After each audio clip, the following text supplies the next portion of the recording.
5 Bible verses that emphasize the importance of focus in life. Number 1. Set your minds on things above, not on earthly things. Colossians 3 verse 2. Number 2. Look straight ahead and fix your eyes on what lies before you. Proverbs 4:25. Number 3. But seek first the kingdom and His righteousness, and all these things will be given to you as well. Matthew 6 verse 33. Number 4. We fix our eyes not on what is seen, but on what is unseen. Since what is seen is temporary, but what is unseen is eternal.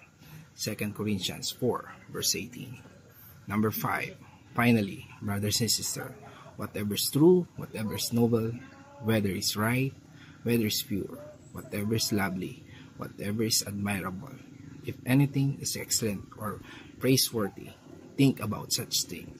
Philippians 4 verse 8.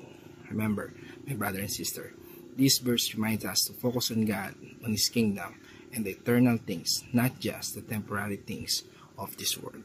God bless everyone.